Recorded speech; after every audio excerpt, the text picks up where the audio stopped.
Four key figures in the impeachment inquiry took the stand on Capitol Hill today. One America's John Hines at the hearing inside and speaks with House Intel ranking member Devin Nunes to get his thoughts.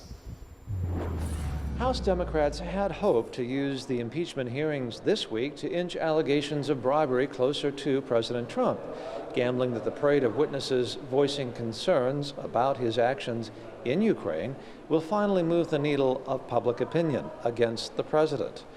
And Texas GOP Representative John Ratcliffe went straight to this point when, under his questioning, both morning witnesses, Vice Presidential Advisor Jennifer Williams and then National Security Advisor Lieutenant Colonel Alexandra Vindman, who both listened to the July 25th phone call, said they have never used that word, that is bribery, to describe the president's actions. Nor, responded Ratcliffe, had he found any other witnesses to use the word bribery as well. Later, though, Chairman Schiff said a quid pro quo can constitute bribery. But the president's GOP allies were also attempting to demonstrate a link between Colonel Vindman and the whistleblower. California GOP Representative Devin Nunes explains the challenge faced by the GOP. My guess is that the Democrats are not going to let those questions be answered. Because whenever you get close to asking a question like that, they basically redirect. Yeah, well, if you notice, one of the things we're trying to figure out is how did this all start, right? How did the whistleblower get it so wrong? So then the two witnesses were both on the phone call, so we want to see who it is that they spoke to. But it seems like every time we try to go down that road, we get nowhere. Indeed, Chairman Schiff did shut down a line of inquiry from Nunes intended to try to highlight potential contacts with the whistleblower that GOP members strongly suspect exist.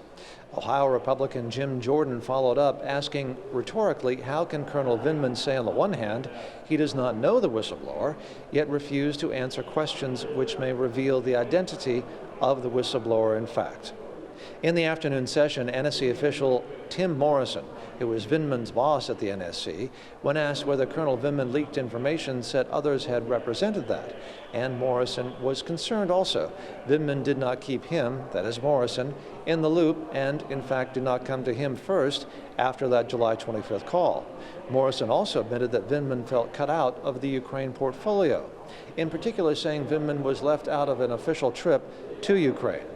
The other afternoon witness, the former special representative for Ukrainian negotiations, Ambassador Kurt Volker, said no quid pro quo was ever communicated to him, and that the Ukrainians never said to him that they believed there was a quid pro quo.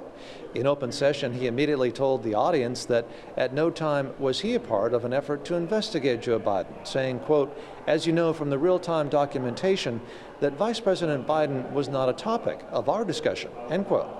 Nor did Volker say he had any knowledge of any effort at any bribe or extortion attempt when asked by Ranking Member Nunes. Meanwhile, the first week of the House's public impeachment hearings did not appear to move public support for the inquiry in Democrats' favor. According to a new Morning Consult poll, the November 15 to 17 survey found that 48% of voters support the inquiry and 45% oppose it, a net drop of 5 percentage points since an early November poll. At the same time, views about how Democrats are handling the inquiry were unchanged, with 42% approving and 40% disapproving. The latest poll, which comes as the investigation enters its crucial second week in the public spotlight, marked the lowest net support for the impeachment inquiry and the largest week-to-week shift in views on the matter since Morning Consult began tracking the issue in early October. From Capitol Hill, John Hines, One America News. Want to see more videos like this? Click on the link below and subscribe to One America News on YouTube, and call your cable provider and kindly demand that One America News is added to your lineup. Call and subscribe today.